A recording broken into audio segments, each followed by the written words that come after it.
大家好，给我几分钟带你了解矽谷，我是杰米。2021年可以说是矽谷元宇宙的元年，因为疫情的关系大家纷纷待在家里，而各种新科技有了蓬勃的发展，例如在家运动的平台 Peloton、食物外送平台 Uber Eats还有各种无接触的支付服务，像是 Apple Pay、Google Pay， 甚至台湾的 Line Pay， 以及远端开会用的 Zoom 等等。而 VR 头盔呢，同时结合了运动以及游戏的需求。在当时 Oculus Quest 2更是大卖，而 Facebook 呢创造了元宇宙 Metaverse 这个名词，甚至把公司的名字改为 Meta， 希望更进一步的能够 target 这个元宇宙在家工作的趋势。而除了 Meta 以外，许多公司也纷纷投入在这个领域，例如 Google、Microsoft、Apple、迪士尼等等。而这个趋势似乎告诉人们元宇宙已经不再遥远，那只是时间的问题。然而时光飞逝，2年过去了，疫情解封，大家慢慢恢复了原本的作息，在家活动工作的需求已经不在。加上俄乌战争以及美国联邦储备局汇率政策，导致通膨以及经济陷入困境，许多科技公司开始慢慢裁员。第一个裁撤的重点就是这些不赚钱的部门，例如元宇宙。那加上另外最近非常火红的 AI 聊天机器人，像 ChatGPT 以及 Google 的 Bard， 更是大大转移了大家对于未来新科技的焦点。那元宇宙还有未来吗？那杰米在这个工作领域也一段时间了，常常看到网络上的文章都会对元宇宙有一些误解。那我今天就想介绍给大家所谓 AR、VR、MR 分别代表是什么意思。那也许你就会像杰米一样，对元宇宙有不一样的看法。那如果你喜欢这个影片的话，记得要按赞、订阅、分享哦。你的支持是我继续做影片的动力。首先给大家介绍 VR（Virtual Reality）， 也就是虚拟实境。相信很多玩家对这个词早就已经不陌生，这也不是一个新科技。早些年的 VR 头盔呢，主要是用一个非常强的超级电脑，然后接着一条线到你的头盔上面，玩家可以借由这个头盔呢，身临其境的显示360度的画面。那为了享受这科技，你的代价却不是那么的低，你必须要有一台超级电脑，然后还要再买一个很贵的头盔，才能够体验这个游戏机。这情况一直到在2020年 Meta Oculus Quest 2发布以后才有所改变。这是第一台无线的VR 头盔一体机，消费者可以直接用这个头盔在上面就直接享受游戏、看影片，完全享受 VR 沉浸式的体验。那因为这个穿戴式机台的限制，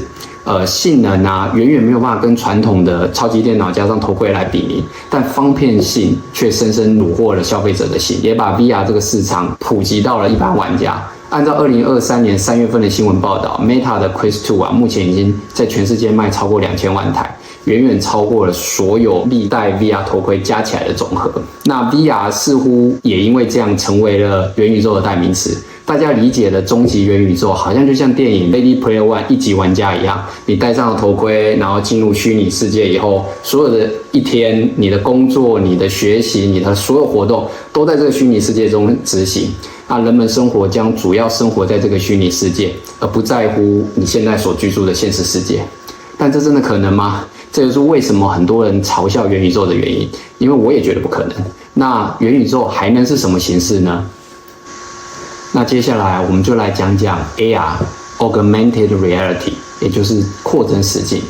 白话文呢，就是它使用现实世界作为基础，并在上面添加一些虚拟的元素，创造一种全新的互动体验。AR 技术呢，它可以使用在手机平板电脑各种设备上运行，但最吸引我的还是在智慧眼镜上面。我相信大家应该都有类似的体验你到了某一个新的地方去玩，你想要找一个餐厅，于是你看着附近餐厅的招牌，低头用你的 Google 或者是一些 APP 去搜寻你要的餐厅，看它的评价，然后最后再决定你要吃什么。其实非常的麻烦。那虽然可以让你避免吃到雷，但其实要花很多的时间。那 AR 眼镜就可以很好的解决这个问题。例如，你直接戴上 AR 眼镜，那它的摄影镜头就会抓餐厅显示的名称，然后立刻进行运算，告诉你有用的一种科技。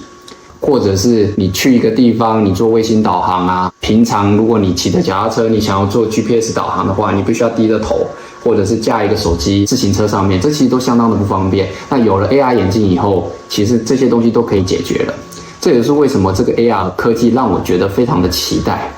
但我刚刚提到的这些例子，其实在这些矽谷的大公司的 demo 其实都已经有做出来了。那最近呢，火红的 ChatGPT 啊，也被 Stanford 大学的一个实验室整合进了 AR 眼镜。我们现在来看这个影片。这个影片中，他 demo 了一个人，他去面试。那有一个面试官，他直接问完问题以后，那个智慧眼镜听取完这个讯息以后，就会利用 ChatGPT 进行运算，然后把这个面试官问的问题直接显示在你的荧幕上面，那你就可以直接念着答案。虽然这个东西是一个作弊，但是你可以想象这有多大的应用，而且甚至你可以结合最新的 ChatGPT。那未来呢，我相信这个东西在使用上会相当方便，但是现阶段呢，这个科技其实有很大的瓶颈，包含我们需要有很强的电池、很强的 CPU 在我的眼镜上面，因为眼镜并不像手机，它的体积非常的小。那你怎么样把这些科技都结合进去，甚至你怎么样在你的眼镜上面显示非常高亮度、高画质的显示屏在眼镜上面，这都是非常大的挑战。但我觉得在未来的5年，我们可能都不会看到有非常好的产品。但是我相信，在我们有生之年，这个东西是会出现的。而最后一种呢 ，MR Mixed Reality 混合实境，也就是通过现实和虚拟做混合，产生可以一个互动的环境。有人觉得这是 AR 跟 VR 最后的集大成，可以完美透过虚拟的东西，让你有更好的体验生活的方式。但以实现的方式来说，我反而觉得这是一种 AR 眼镜还没有成功之前的过渡方案。例如 Meta 在2022年发表的 Oculus Pro， 就是这一台 Oculus Pro，